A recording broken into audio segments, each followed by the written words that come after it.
Well, hello everyone, and good afternoon, evening, or morning, whenever you're watching this video. This is the breath of fresh footy, and I'm Matthew. And you can see behind you, I'm very proud of my team at the moment. Always forward.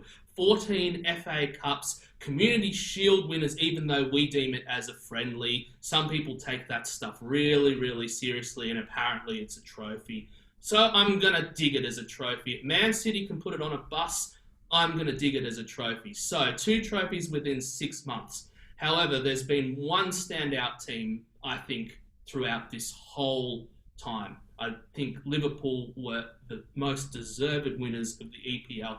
And finally, after 30 years of the hoodoo, from First Division to the EPL, they finally won it and thoroughly deserved.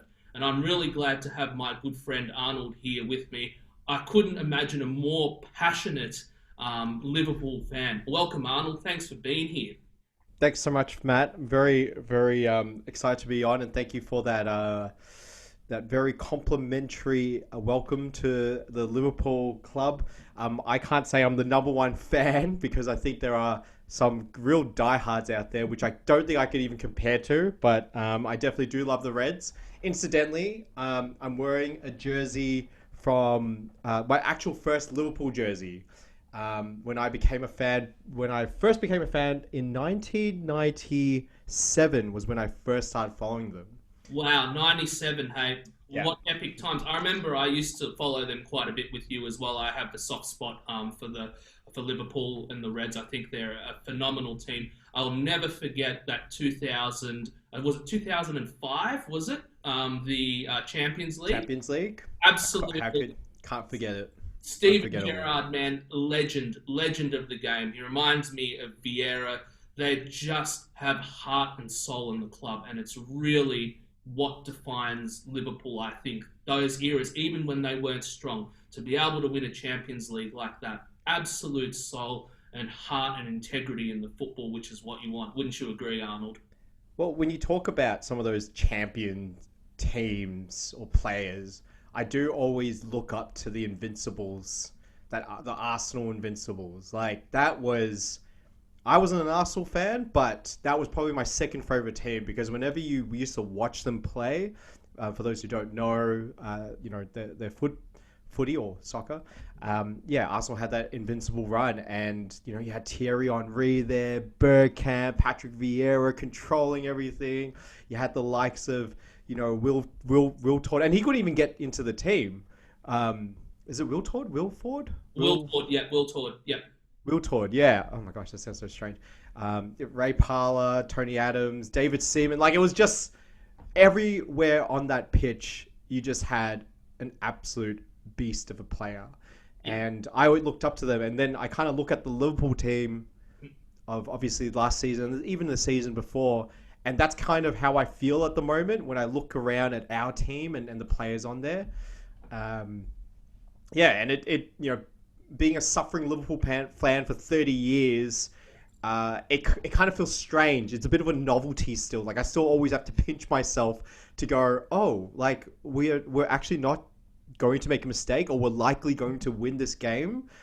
Like, even when, and we'll probably talk about the Leeds game, but even in that game, I think as I was watching it, even though Leeds would score back each time, I just knew we were going to win it. Like, that's just like the feeling at the moment that I think as Liverpool fans we all have at the moment. It's a bit nerve-wracking, sure, but it's like, yeah, I'm pretty sure we're just gonna score. Yeah, well, but you find ways to win. Supreme confidence. That's exactly how the Invincibles were. Absolutely supreme with confidence. But the one thing, that I said in my first episode of this series is that you need really big players. You need tall players. When I think of the Arsenal backline, I think that was the engine room of that team, and we had all of these incredible players. But Sol Campbell, Tony Adams, they were big people. And I think what Liverpool... Lee Dixon, he was big. a big person. But what I think Liverpool have done really well is they've got Van Dijk. He is a man mountain. Like, he might not be the tallest player, but boy, he's solid. I would not want to mess with him. And I also think Robertson is excellent because he's got a really, really good kick. He goes in hard. And what I love about it is with these really good backliners, they don't try and trick everybody. They literally go for big, accurate balls or crosses or passes through the midfield to their forward line, either through the middle of the pitch or around, the left-hand side or the right-hand side. And there's no messing around. I think of Man United as well when they were so good during those times. They had people like Scholes, Giggs, you know what I mean? They were big time players. Ferdinand, I would not want to mess around with him, and I see that in the Liverpool team. I saw that before lockdown in particular, unbeatable. But I think, since lockdowns happened, there has been a little bit of dip in form. I've heard from other Liverpool fans as well with this. But I think there's a thing with Liverpool. When they have their supporters there, unbeatable, because the supporters really dig in. They sing along. The 2005 Champions League, I tell you what, that crowd was insane. Do you know what I mean? The amount of noise. And so you get that atmosphere, and they didn't have that in that lockdown. And I think it works in Arsenal's favour more because the Emirates is a quiet box. Do you know what I mean? There's no noise. It's and probably Man City as well. Yeah. They don't have supporters. You know what I mean? But you know what I mean. Those sort of things are really interesting. Oh, definitely. It's an interesting one of how, we get through this. I mean, there's probably two things going against Liverpool this season. One is definitely the Anfield effect and not having that. I mean, there were a lot of times where I'm sure Anfield made a big difference, at least to make it more comfortable for Liverpool to win games. Away games were definitely a bit harder for us, and we did have to really fight tooth and nail to come back and win those games.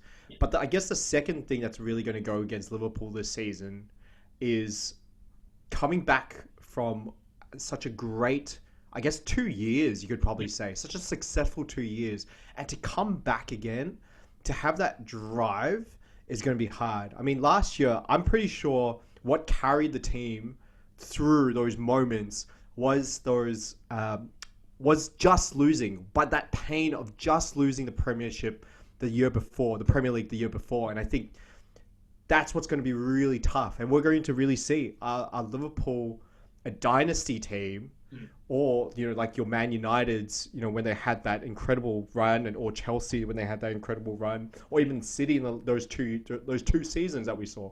Is Liverpool going to be able to match those heights? I'm a bit more bullish about it. I personally think we can. Because of the characters that we have on that pitch and the people there. But it is definitely not going to be as easy as it was last season. No. I can guarantee it won't be. No, and it's interesting because I've done my top 6 and you've probably seen it. Given what I saw on the weekend. Controversial. Very controversial. The reason why I think it's really interesting is I've been listening to a few different commentators. I've been listening to the vibe within the team. And what I really loved at the beginning, those 2 years when Liverpool were really strong, and we can go straight into the Community Shield and talk about this sort of stuff. What I noticed in particular is your back four was so strong. They just didn't do anything. It's like back five even with Becker, right? Sometimes, yeah, absolutely. You can't get past that brick wall. And something that I found really fascinating in the Community Shield, don't get me wrong, it was a drawn game, and winning on penalties is sheer luck. But the way that we got that first goal, right, I hadn't seen it very often with Liverpool teams. And it was also the game that we played with you at the Emirates, right? The backline was actually making mistakes for the first time in 2 years. And I think they're also pretty tired. They've been pretty battered over that sort of time. I find Trent didn't play, though, in the Community Shield. That's true. But you saw that makes a difference. But you did have a much more solid team than we did. I mean, we had little El Neni passing sideways, man, and Jacko who can't even run in the midfield. I mean, I was surprised that we could cut through that, cut through your defence like that. And Van Dijk's thing with Leeds, with his mistake as well, maybe just needs to go back to basics a little bit more, because that's what he's so good at. Like, teams fear him because he's a brick wall. What do you think? Um, I mean, Klopp sort of said in his comments that look, there's definitely room for improvement, Hmm. and there were a couple of problems with the defense. Hmm. I mean, if you look at it, they were obviously it was a clear error.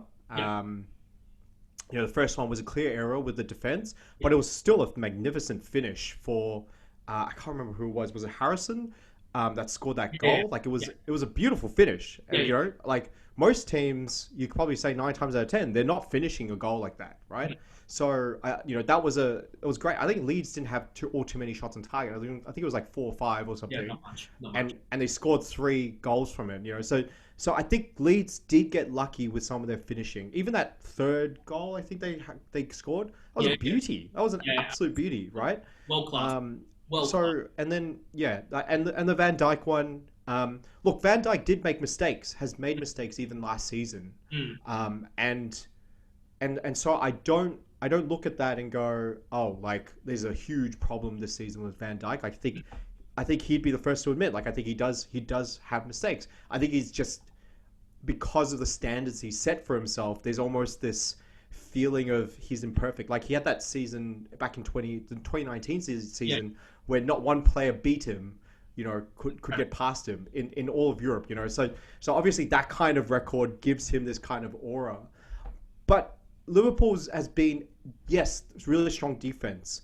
mm. But I think one of the things or the mantras of a good team and what we've seen in Liverpool is that they play team defense all across the field. And I think that's also part of it, that it's not just any single player that maybe some other teams might have, that there's that team defense. So I think there's an issue with how does a team come back and work together again. Yeah, true. Um, Yeah, but I'm not alarmed by any means. My honest feeling is I think Leeds got quite lucky with scoring some of their goals. There were a few and they capitalized on the opportunities, which is brilliant.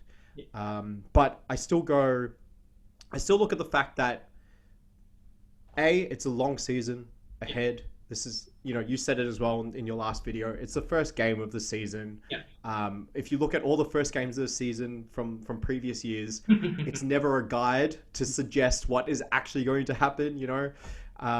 So I'd probably say, look, first game, weird circumstances, with the short period in between, teams to actually to get comfortable, settled. Leeds, I'd imagine, and we're going to the Leeds game, so we should go into the Arsenal game. But We will. I will just probably note that I think one of the great signs that I see though is despite those mistakes, glaring mistakes, and going down so many times or equalizing so many times, they could still mentally come back and win. Yeah, I think is a really great sign for Liverpool fans yeah, or for Liverpool absolutely. in general.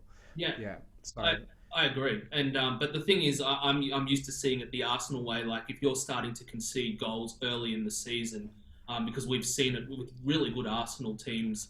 Like 2013, 2014, I thought was a pretty decent team. 2014, 2015, when we had Alexis there, you could just see though that there were frailties in the defence. And those first couple of games, we did concede a lot of goals. So that was always a worrying sort of trend for me if I was seeing that. Hence why I brought up the question. One thing sure. I did notice in particular with both games is the fact that Leeds played a 4-1-4-1 formation, which then turned into a 3-5-2 triangle, Yeah. like what Arsenal did. And I saw a couple of the moves. The third goal in particular reminded me very much of the Community Shield game goal when we went from our right-hand side of the defence, Ah. a couple of long balls through, then Saka passed the ball to Aubameyang and he kicked that wonderful goal against you guys. Like absolutely, Well, again, a world-class finish, which is the first times really I'd seen us really penetrate you. I mean, the game that we played at the Emirates, guys were sort of at the beach. It's fair enough. You won the league. yeah. You deserved totally to win it. But I was surprised, especially given our right-hand side, because I don't rate Hector Bellerin at all. I don't. I think he's a model. That's it. I don't even think he plays properly. However, Tierney, Robertson, I love them. They play this British style of football. It's just no messing about. Just play really clinical football, which is what I've loved about Liverpool. But I don't know. I don't see that nitty gritty as much yet. I'm sure it's very early in the season. But Yeah. what did you think of the Community Shield game? That Well, was a it, particular thing that I noticed. well, it's an interesting thing you talk about the goal that Arsenal scored because yes, I agree. Leeds' goal was very similar to that because it started right from the back. Yeah. That's the unique thing, right from the back. Mm. And I felt like Arteta really got his tactics right Yeah. in that game, with the way that they played it from the back, Mm. but to pick out holes in the Liverpool side as they played out through it. Now, in saying that, I did feel that Liverpool had their chances and well and truly could have won that game. You know, they had plenty of shots or plenty of control over the game, but at the end of the day, it's who scores wins. But that was, you know, one of the things that really surprised me from that game from Arsenal is that organized defense, you could almost say. Like you sort of said, you know, Arsenal defenses have been probably known to be quite fragile in previous years, and you could probably look at some of the results that we've had against you guys, where we would just pick you guys apart, because I guess there was almost a mentality of like we're going to match it against these teams and try to score against you, rather than we're going to try to defend and transition out. So that was one of the things like with Arteta, and it'd be interesting to get your take, like whether you've seen that difference of having Arteta versus what was his name? Emery. Yeah. Emery. Whether that's been a big difference, you know, having more organization, maybe less of that free flowing play, but a lot more control and not feeling like you're about to get scored against. Yeah, you mentioned, you've hit it right on the nail there.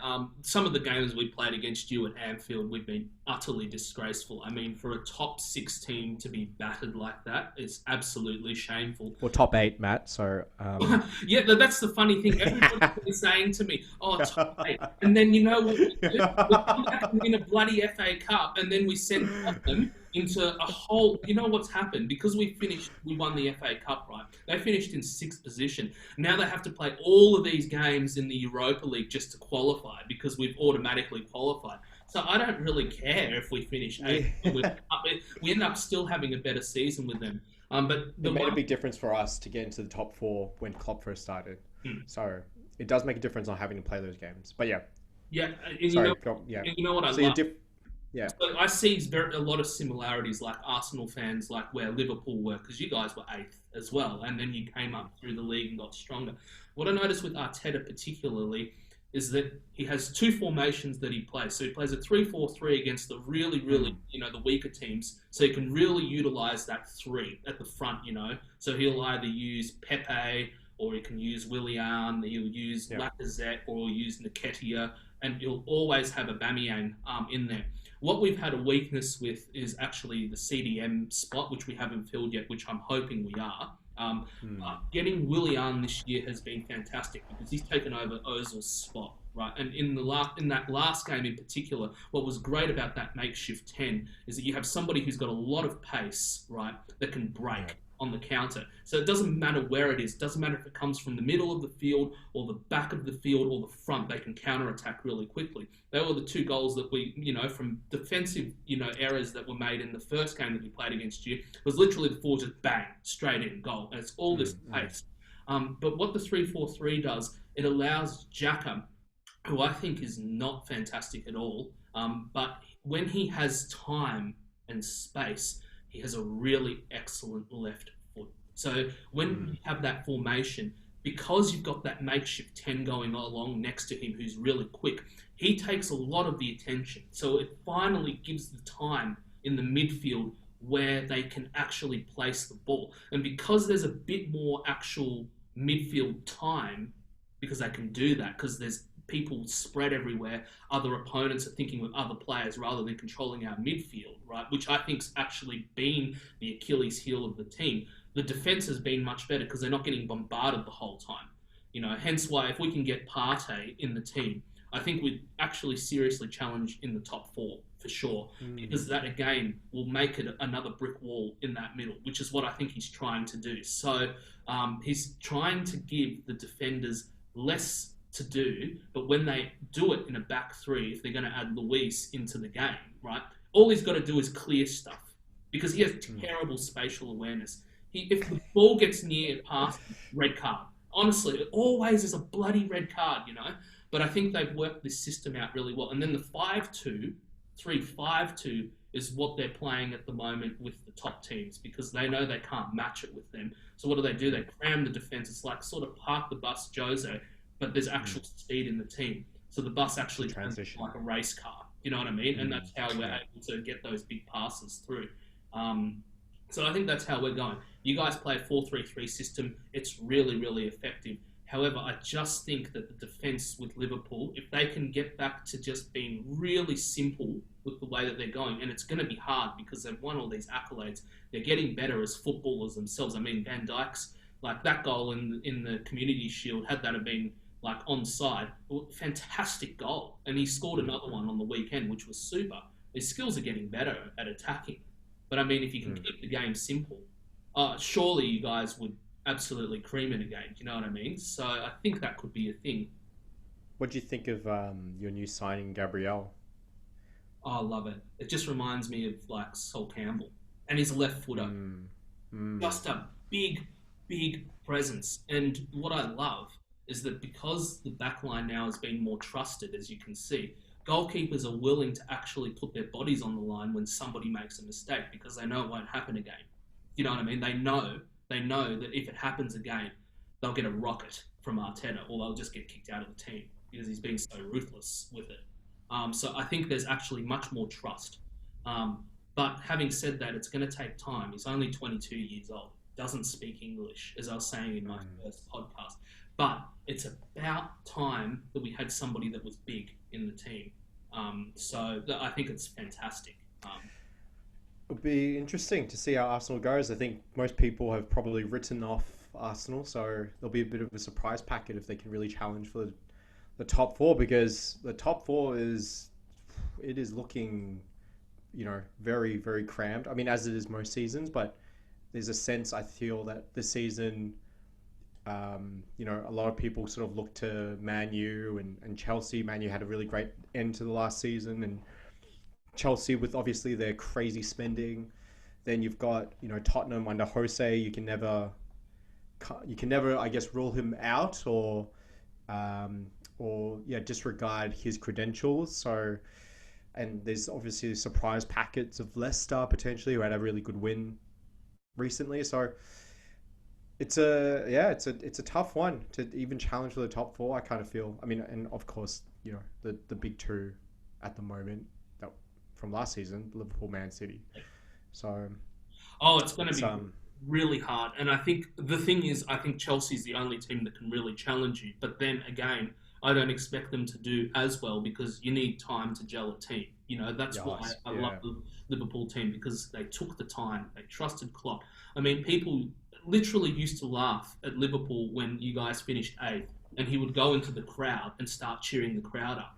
He's really, really clever, because what he did was he got everybody on side, which is what you need. So you need a harmonious supporter base, which is something that Arsenal, I think, have struggled over the last 5 years in particular. This is the first year that I'm seeing that there's actually some harmony within the base. And it's a very, very clever move. And once you get the trust, your manager can do anything if you let him do stuff. That's probably the Arteta effect, isn't it? Like he just seems to be a really cool, confident head, and he had an apprenticeship through Guardiola, during those seasons where he was so good, right? So I think if he knows what a championship team looks like, he knows the DNA, he knows what needs to happen for that team to be as great as they are. So I think Arsenal's in a very hopeful spot. I'd probably say. But we need to do what you did. And what you guys did was that, sure, your owners don't spend as much money as Man United or Man City because they don't have an oil field to run off, or they don't have Ed Woodward, who's just like a money machine. But what they did was, when they needed to spend, they trusted Klopp. You know what I mean? And unfortunately, I haven't in this transfer period seen Kroenke support Arteta, which is a bit concerning in my eyes. Like, we really need to get those two midfield positions sorted. And that's, if they want to follow your model, they need to spend somewhat, to get those right players in. For me, I think your star. For me, I love Trent Alexander-Arnold. I think he's the epitome of what modern day football is all about. Though Excellent. he did have an average game against Leeds. Yeah, I he did. definitely felt he had a very average game. Yeah, yeah, He absolutely. looked tired. Absolutely. Yeah. But I mean, that guy is, that was the difference last year. I think between you and Oh, City in particular, it was just, it just oodled it. You know what I mean? Because they lost company, right? So they lost that defensive, stability in that season because he retired. mm, And you guys found, Robertson, Van Dijk, but then to have TAA just slam it on the right hand side. I mean, I would not want to face that defense. It's just scary. It's really scary. It's a credit to what you guys did. Considering where you came from, one period where it was diabolical. mm. So, yeah, it's going to be fascinating. But yeah, what are your top six? What's your top six this year? Ooh. Gee, I haven't really put much thought into it, but oh, I mean, I think we're gonna win it. I think Liverpool will win it. Hmm. Um, Obviously, Man City second, Hmm. just because Guardiola and the players that they've got. Yeah. Um, it gets tough. I'd probably say number three is most likely Man U. Hmm. That's my feel, just Okay. because of the Man United effect. Though not playing at Old Trafford, that could make a difference for them because there is the Old Trafford effect as well. Um, Chelsea, Chelsea, Man U, Liverpool, Man City are my top four, Yep. and then I guess rounding it out is probably going to be Arsenal and then Tottenham. Mm. Tottenham, it's tough for them. I think even with Mourinho, their players have been they haven't really recruited all too much. I think they've brought in a couple of players, but not nothing really earth shattering, and they don't. I don't think they have the strongest of squads in the first place. So I'll be surprised to see how they go. And they obviously lost recently in quite a big way. Well, not big way, but they lost against Everton. So that, I mean, early signs still, but yeah, I don't know. I think injuries and whatnot, it's going to make them very fragile. Arsenal might. I kind of think Arsenal will squeeze through just because of the signs we've seen with Arteta, and I can see it's an organised and strong team. There's probably just the danger of squad depth, I think, for Arsenal. Aubameyang. If anything happens to Aubameyang, I'm not sure where you're going to get your goals from. That's Yeah. my sort of thoughts for Arsenal, and there might be a run where he's out for a few weeks, and Yeah. there's going to be a few alarm bells where you might only just get a few draws rather than some wins potentially. But who knows? Who It's knows? But it's interesting with your observation. I always find when Aubameyang's out, when it comes to the crunch, sometimes Lacazette actually steps up because he's that man. He's the main man, and I think he likes being that number nine striker like that. I think sometimes with him and Aubameyang in the team together, it cancels him out, but it doesn't cancel Aubameyang because he's such a star. right, I mean, to nearly win the Golden Boot on the left wing. I mean, it's insane. It's absolutely insane. But the one did thing, Henri? it's just freakish, man. But it's also a bit of Pires as well. At the Oh same time yeah, because of those curlers. What Pires used to do with those bloody curlers all the time. It was just Robert Perez. How could we forget about him? what There was just crazy players everywhere. France? What's his name? France. Lundberg. Lumberg. Yeah, Lundberg, Overmars Oh, earlier on, Burkamp. Ashley Cole. Yeah, unbelievable. But Aubameyang is world class. But going back to Tottenham, why that I think they've been really strong. The Spurs have been strong, is that they had a lot of youth that came in, and they were really good young players that came through that academy during that period of time where they were with Pochettino. Do you know what I mean? But the thing is with Pochettino, he stuffed it in the sense that he didn't instigate a winning mentality in that team. They really needed to win a trophy of some sort during his reign. Because top four, as we all know, it's not a trophy. I mean, it's great to play Champions League, but what do the big clubs do, Arnie? What do? They win trophies. They do it when they're even poor or they're banter clubs. They find ways to win, and they ruined it completely. And the squad is just they don't win anything. They've got this losing mentality, and of course, it's going to affect them the way that they play. And the game on the weekend was just evident. Everton just bossed them. They should have won 3-0. Seriously, So that's why when I did my top 6, I actually bumped them Everton up above Spurs because I think they've done excellent transfers. So you think Everton in the top 6? Yeah, I think they can do it for sure. Everton in the top 6? Well, Jeez. Ahead of even Leicester. I reckon they can do it. It's my dark horse. Of course Leicester's up there. You never know. There always is. Yeah. Yeah, but I think they've done excellent transfers, and what they did to Spurs made them look like a second-rate club. No, seriously, that game, they just looked so slow. They had no idea what was going on. They played away at Spurs' home ground, which is definitely a fortress for them. And they absolutely battered them. It should have been 3-0 that game. But Everton wouldn't care. They're happy with a 1-0 win. But we shall see, because it'll be good to see them good again, because then your derbies will be excellent, Yeah, I mean, I kind of like just winning against them. That just, as much as entertaining as it can be to have a close game, it always feels good just to batter them. I know. Which we've given them a few of recent. Yeah, but they've transferred well. This is this year, and they have Ancelotti.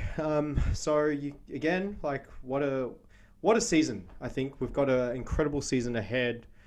I almost feel it's the most anticipated season probably from most because, the big spending of Chelsea, the Man United's coming up, Arsenal's got Arteta, you've got the Ancelottis of this world, Leeds is back in the Premier League now, you've got obviously the Liverpool-Man City rivalry at this point in time. So it's going to be an exciting season. I think there's a lot to look forward to, and especially as people are probably in lockdowns, they've probably got more time to watch a bit more footy, fresh footy, and also some time to watch the Breath of Fresh Footy YouTube channel too. Yeah, so absolutely, it's going to be great. Please subscribe. It's Breath of Fresh Footy. It's on YouTube. There'll also be a Facebook page soon coming up on it. Please subscribe to it on YouTube. The more people we can get on here, the more that we can spread it, and we can have awesome interviews like this to showcase all of the different teams. And I reckon another dark horse, Arnie. Before we finish, Wolves, man. They are outrageous. They've spent nearly 90 million on transfers. Nuno, man, they've just signed him up for 3 years on another 3-year deal. They're outrageous. They're very, very good. And what I've been really impressed with them is that they've come up, and if Leeds does the same thing, it really proves to me that you really need to have a solid championship team that are really gelled together to come up into the league and actually challenge these teams in the top 6. Do you know what I mean? And what Wolves, I think, have done particularly well, and why Arteta, I think, has gone with this sort of 3-4-3, 3-5-2. Wolves are the champions of playing that formation. They've beaten so many of the top 6 teams by playing this sort of counter-attacking football, and they've done it with aplomb. You know what I mean? And I think, again, they can't be underestimated because they're going hardcore. It's another team, yeah. They're going hardcore, and I'm interested because my uncle actually is a big Wolves fan, and all I hear on his WhatsApp all the time is literally all the transfers that they've done. And you know what I like about seeing that is they're acting like a big club, spending the money. Chelsea acting like a big club, spending the money. If Arsenal don't do this, it's really an indictment because they are probably one of the most rich clubs in the world. The members spend the most money to go to the games. They built the Emirates because they so-called wanted to compete with Bayern Munich. It would be an absolute joke if they don't actually spend money in this transfer period where they've got a team that they can build. So, I mean, it's a risky one, I guess, for most clubs at the moment to spend money now. I mean, Chelsea obviously they've gone crazy, but they've had a whole two transfer windows where they couldn't spend anything. So I think they had a bit of a war chest that they were able to store. Plus, they've got all that money. So I think apart from Chelsea, I feel like Chelsea's an anomaly. I would, and I feel like I'm defending Klopp because we have hardly spent as well in this transfer window, and I really would be surprised if we did, because with the way COVID is hit the world, and with no vaccine in sight, for quite a while, you're not going to get fans. You're not going to get that revenue coming through. And with FIFA fair play, like what do you need to prioritize at the end of the day? Like, you've really got to decide what do you spend your money on. In saying that, transfers are all about it's actually cash, so it's not including your FIFA fair play. Yeah. But there's also a bit like company reserves, wages. I think all those things are risky. Teams probably are like, people are probably a bit more nervous about trying to move clubs at this time. I would think as well, just with the way things are more uncertain. So I don't think it's the worst thing in the world if Arsenal don't spend, because, like, as you saw with Liverpool, we tried to find that Liverpool way, Yeah. and Arteta's finding that way with his team. He came in mid last season. Yeah. So this is going to be his actual first season as a team, and our signings didn't come through until, they came, like, we probably had one big marquee signing at a transfer window, but it was a very considered one. Like, you knew that it wasn't just like a mad rush to go, oh, we need to quickly find a replacement for this player, which we used to did before, which was a real indictment on the team and the mismanagement from the club. Bringing in the likes of Stuart Downing and Andy Carroll and and those likes, which was a waste of money. No offense to those servants of the club, but it wasn't the most true decision. So I think there needs to be almost a thought towards a long-term vision. And for me, if Arsenal don't spend in this transfer window, I don't think that's the worst thing. If anything, I almost think that for Arsenal fans, that's a sign of restraint and considered approach towards making signings. I think they went in the market, they got Gabriel, they've got Willian. I think there's a couple of good players. There's a bit of foundation to grow the club. Yeah. So, but I wouldn't be surprised if there's not a big marquee signing. Maybe for the next window. Yeah. To do some sort of good piece of business where you bring a big player, lots of potential, but not something that's out of nowhere kind of thing. So that's my kind of view, just from what I've seen from the way Klopp has operated. Yeah. Like, our club has just gone, the way we've done signings is that these players have come in kind of non-fuss. Like, there was no fuss. It was very nonchalant. It was like, Becker's now at the club, and that shows to me that there's been really great tight control in the club and in the way they were able to do that. So yeah, stay strong, I think, probably, for Arsenal fans out there. Yeah, fascinating seeing that point of view. I think sometimes we also get, because we don't see it from that point of view, because we see what's going on with the club and what's happened. I think what's really frustrated Arsenal fans since 2006 and that Champions League per se was that there was this change of a build within the players. So Wenger went into a much smaller style of player because he wanted a more mobile style of footballer. But when these big players left, they never filled it. And I think one reason why everybody's really keen to get a Thomas Partey is that Vieira's spot, we don't think has been filled since 2006 properly. Well, it's never been filled, has it? No. And so I think that's why they want to see, with this change of management, he's gone and won an FA Cup. I didn't expect him to. No chance. Like, I thought there was Buckley's and none.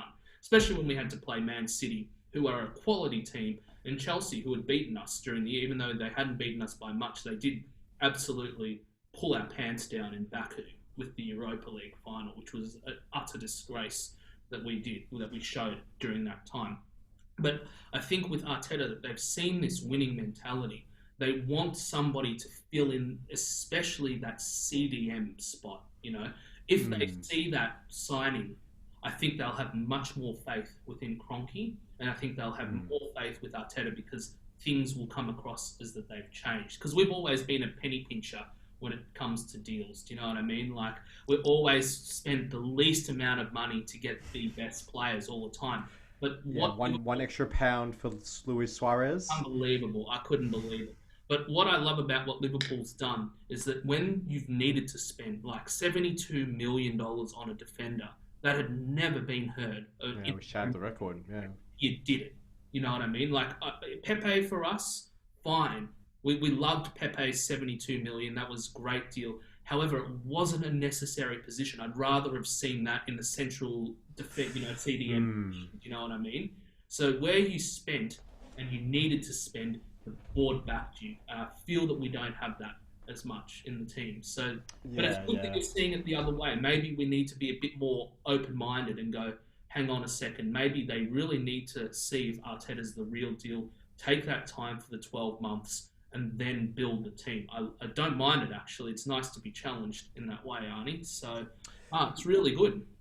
Yeah, well, I mean, it's easy for me to say because of what I've seen with Liverpool. But I guess as fans, we only see only so much. You can only just make assumptions. So, you could be well valid that maybe we're just Arsenal fans, Arsenal club might be a bit too tight. But I'd rather clubs make a very deliberate choice and spend for the long term rather than trying to fill short-term holes or overspending to fill short-term holes. Yeah, you're correct. And that's because that's never good for anyone because that causes long-term consequences in the dressing room, in the club culture. All those things just they don't bode well. And I've seen that from Liverpool in the past where we've spent crazy money on players that just did nothing, and then you just go, well, like as a player, then you start losing faith in the management of the club, right? And those players then go, well, I'm out of here, aka Suarez, Torres, Coutinho, these Sterling, like these stars go because they go, well, this club is not a well-drilled, well-organized club.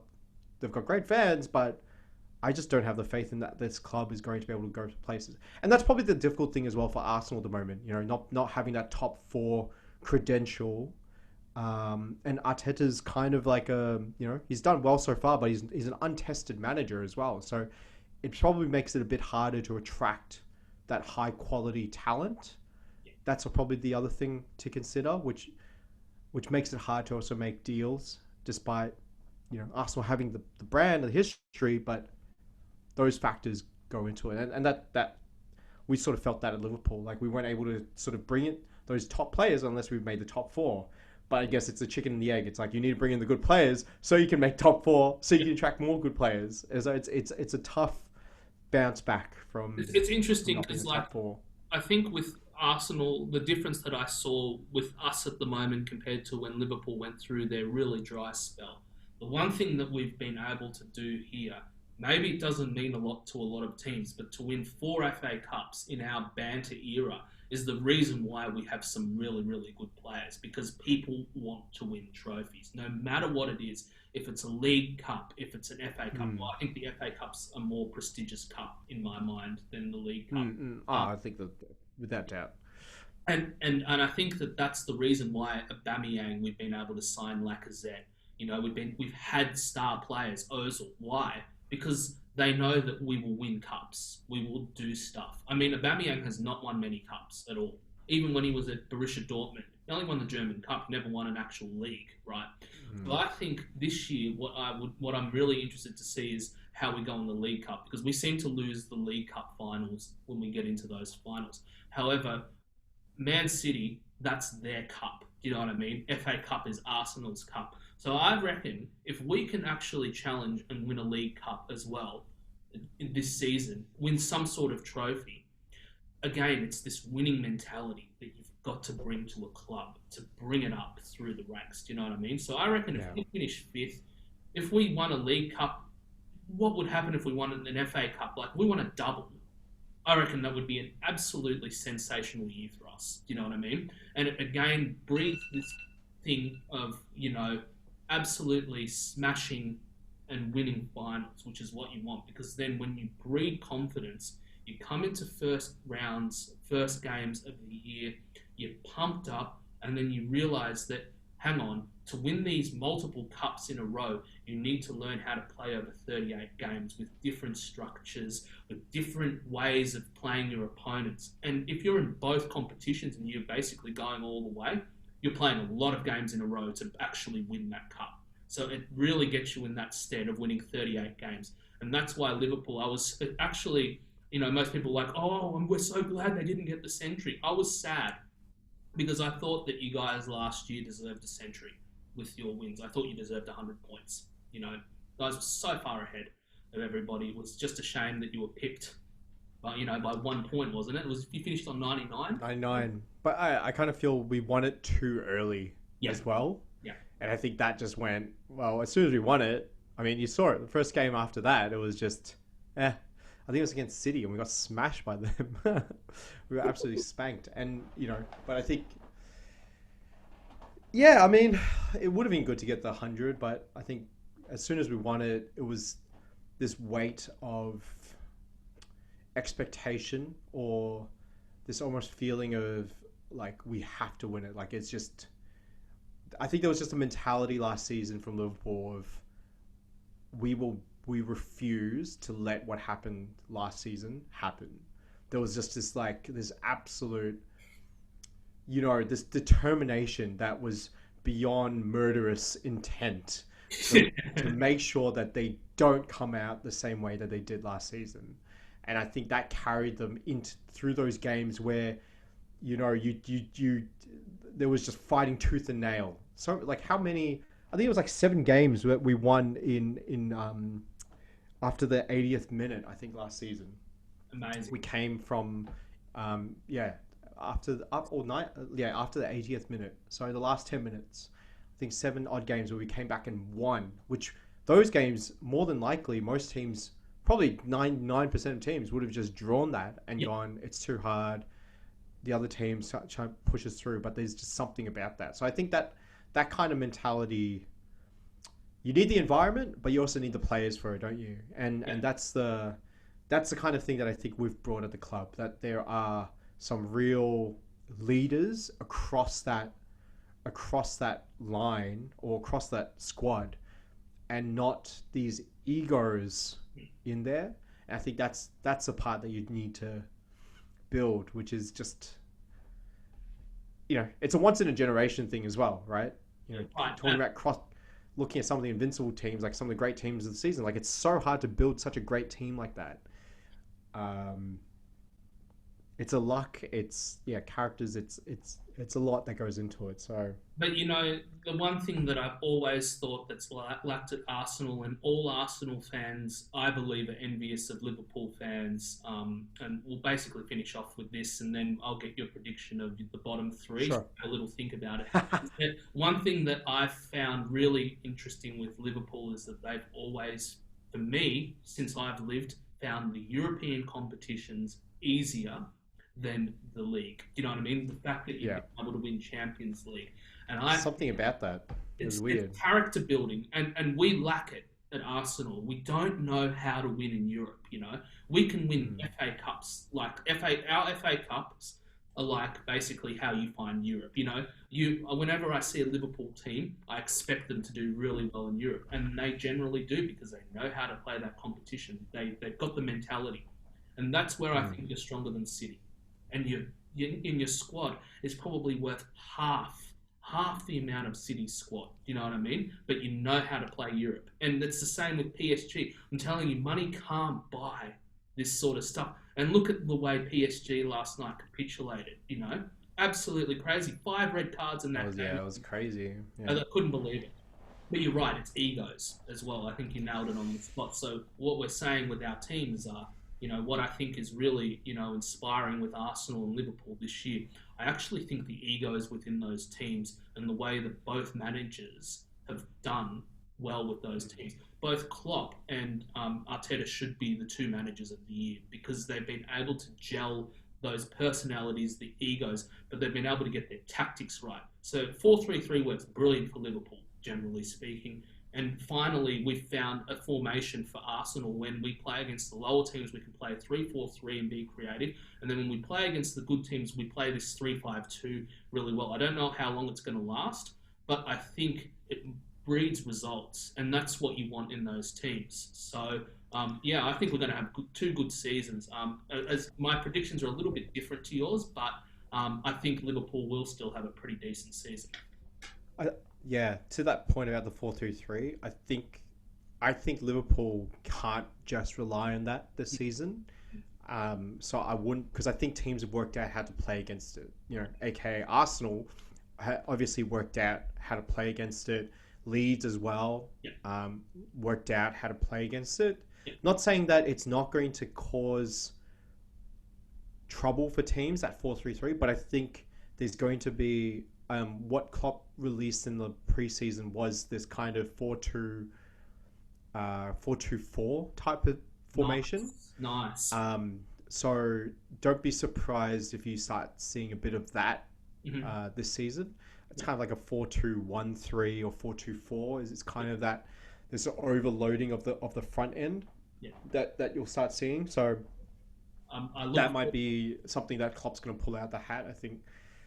I look forward to it. I look forward to it because I think we'll see with Arsenal. You'll see them trying to do a 4-3-3 like what Guardiola's done with this tiki-taka right. as well. So it'll be great to see those two for our two teams to really transition in that thing. Couple of minutes to go. What do you reckon with the bottom three? So my predictions for the bottom three was Fulham to be 20th. I think Fulham will be 20th position. I think it'll be a toss-up between 18th and 19th. I reckon West Ham, because they're an absolute mess at the moment with their board and stuff, and I think the Brommer boys are going to go down. My old man did not enjoy hearing me say that, by the way. Jeez. But that's what I think the bottom three will be at the moment. I think Leeds are miles ahead of the other two teams that have come into the league.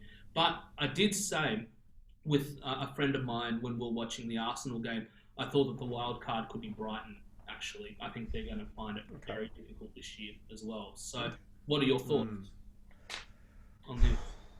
I mean, I felt West Brom played a pretty decent game against Newcastle. They were a bit unlucky to have lost that one. Was my sort of feel like they had some really great spots. So I kind of feel West Brom might do okay, actually. A bit controversial, but I think it's tough, isn't it? Like there's just so many teams that did pretty decently last season. It's hard, isn't it?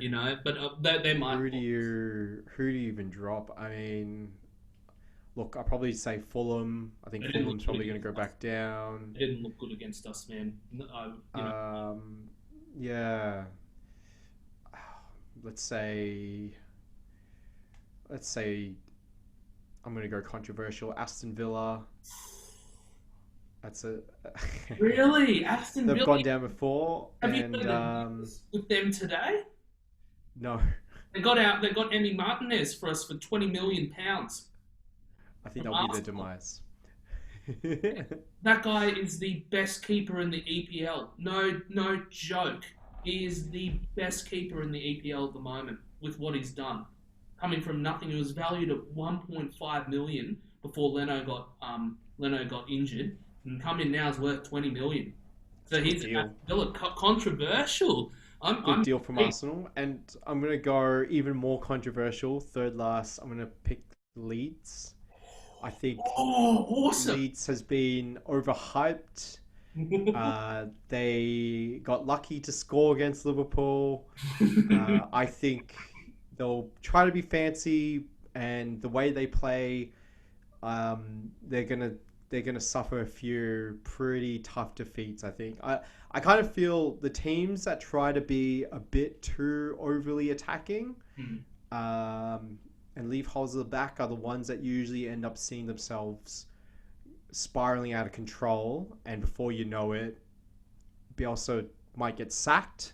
Yeah. because of that, and he's out. Like I kind of look at Norwich. Like Norwich had some Yeah. big results last season, but they were leaky as heck against a lot of teams and teams that they probably should have drawn, but they end up losing. So, and obviously they got knocked out. So I wouldn't be surprised if Leeds perhaps follows a similar path. But there's my controversial picks. Love it, love it. I'm really, Just to really keep it interesting. fantastic. Well, it's going to be fascinating with Leeds. If the manager does a fantastic job there, he'll be deemed a hero. But as you're saying, if he doesn't fix the leaky cauldron, as you rightly put, yeah, they're in a lot of trouble because you can't afford to leak goals. Hence why Liverpool as well, man. I'm going to say you can't leak 3 goals against the teams. Like I'm sure Klopp would have said something in the dressing room for sure because he wouldn't be a happy camper because he saw what Liverpool was at the beginning when he came in, and they, when I compare our two defences in that season, there was no difference between Liverpool's defence and Arsenal's defence. I mean, Koscielny was just the biggest enter, CD I've ever seen. Central, I've never seen anything like it. He was a joke. You know what I mean? You've seen weak defences in Liverpool, so Sure. yeah, I hope that you guys fix that up as soon as possible. I'm just concerned because I saw it in the first 2 games of the season. Just an observation, not criticising. You guys won the league fair and square. We're only the FA Cup people, but boy, we like playing the Shield. That's all I'm saying. Yeah, I mean, criticisms. I think we'll definitely face criticism this season. It was kind of rare to face any criticism actually last season. So, yeah, it's probably a feeling that will return again. But I loved how you it's okay. I think it's going to make it interesting. It's going to be a tough season, but I'm up for it. I'm very excited.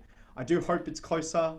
My head says I'd love for us to just run away with it again, but my heart says I would love for it to be close and to be exciting and to see, hopefully a four horse race even. Like that would be incredible. Absolutely. But, as we know, once you get past that Christmas period, which will be a bit later, January. that period of January. games, so it'll be probably late January. Once you get past that point, I think that's when you'll start seeing the top teams run away from the rest of the pack. So You know what I hope? I want to see those scenes again when City beat United and they just sang "Hey Jude" in that. That game. It was like 3 games before the end of the season. It was that really close game where they were like 2 goals down to QPR and then they came back and they won the bloody game. You know what I mean? I couldn't believe it. I want to see those scenes again. That was magical. Yeah. Absolutely unbelievable. Anyways, I better let you go. Thanks for joining me on here. This is the breath of fresh footy. You're here with Matthew. Wonderful to have my good friend Arnold. He knew when I saw him after the Community Shield game that I was going to sort of give it to him a little bit, but he took it with graciousness. And they are definitely the deserved winners of last year's EPL. And we hope that Arsenal, as myself, I hope to catch up to them one day and be like that sort of team. But we hope that this year the EPL might be a bit closer. But I think it's going to be a 3-horse race between Chelsea. But I don't think they'll make it. It'll be Man City and Liverpool that will be fighting it out again. So good night, good evening, good afternoon, good morning to anybody who's watching this at all these different times. And we hope to see you really, really soon.